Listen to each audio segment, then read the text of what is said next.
कुरान मजीद में अल्लाह ताला का इरशाद है, इन जाकुम फासिकुम बिनबइन फतबय्यनु, ए ईमान वालो जब कोई फासिक खबर लेकर आए तो उसकी तहकीक कर लिया करो। इस आयत का सबसे बड़ा मिसदाक जो है ना, वो आजकल का सोशल मीडिया, बगैर तहकीक के बस सोशल मीडिया पे जो भी आया, जो न्यूज आ गई, जो खबर आ गई, चाहे वो किसी शख्स के खिलाफ हो, चाहे वो कोई प्रोपेगेंडा हो, तो लोग बस उसको मान लेते हैं।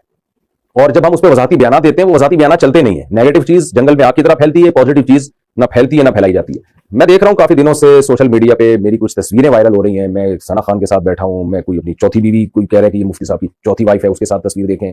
इस तरह की तस्वीरें वायरल हो रही हैं। कभी मेरी तरफ निस्बत करके उल्टे सीधे बयानात पोस्ट चला के शाये कर दिए जाते हैं। AI जनरेटेड ऑडियो भी आजकल आपको पता है कि बहुत दुनिया में इसका भी रिवाज बढ़ गया है। तो अभी जो रिसेंटली जो लड़कियों के साथ मेरी तस्वीर की चौथी वाइफ है, अभी कल कोई परसों तस्वीर आई है, मैं बैठा हुआ हूँ, किसी ने कहा मुफ्ती साहब की 3 वाइफ, में खाने पर बैठा हुआ हूँ और बताया जा रहा है कि 3 वाइफ। एक दिन एक बच्चे की तस्वीर आई, मैं बच्ची को गोद में पकड़ा हुआ है, मुफ्ती साहब की बेटी, हालांकि वो मेरी बेटी नहीं थी। और एक दफा तो ऐसे, यानी एक तस्वीर तो ऐसी वायरल हुई है कि मैं बैठा हुआ हूँ 2 बच्चियों के साथ, और मुफ्ती साहब की 2 बेटियां या पता नहीं 1 बेटी।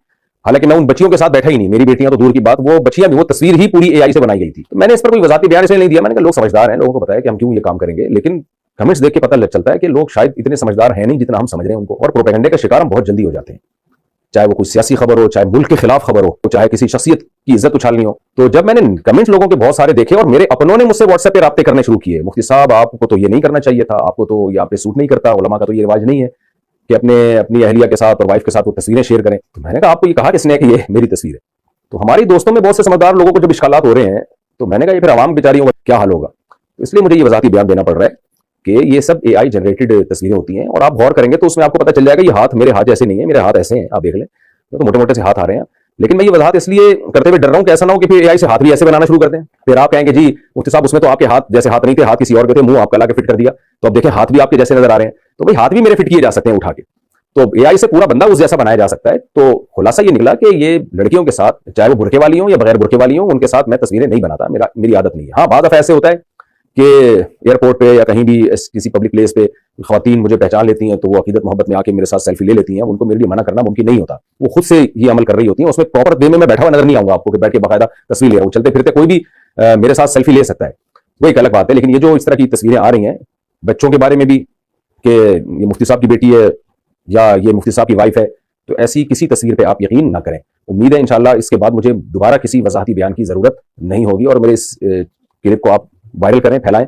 मनफी चीज तो इतनी फैल जाती है उसमें, तो आदमी वजाते ही करता रहा बैठ के, मुस्बत चीज शायद इतना नहीं फैलती।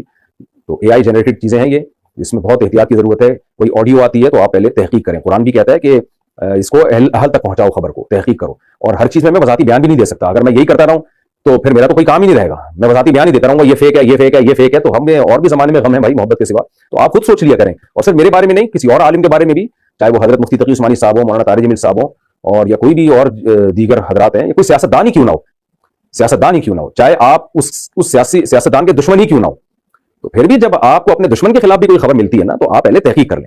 फौज के खिलाफ हो या फौज के फेवर में हो, सियासतदान के खिलाफ हो या सियासतदान के फेवर में हो, और किसी लीडर के खिलाफ हो या लीडर के फेवर में हो, किसी मजहबी आदमी के खिलाफ हो या मजहबी आदमी के फेवर में हो, किसी फिरके के खिलाफ हो या फिरके के फेवर में, तो इससे हमें बहस नहीं है कि वो हमारा दोस्त है या हमारा दुश्मन है। कंट्री के खिलाफ हो या कंट्री के फेवर में हो, इंडिया के फेवर में हो या इंडिया के अगेंस्ट हो, तो आपने ये नहीं देखना कि इस खबर को सुन के मुझे खुशी हो रही है या गम हो रहा है। पहले आपने ये देखना है कि खबर ठीक भी है या नहीं है। आजाद जराए से उसकी आपने तहकीक करनी है, उसके बाद आप राय कायम करें।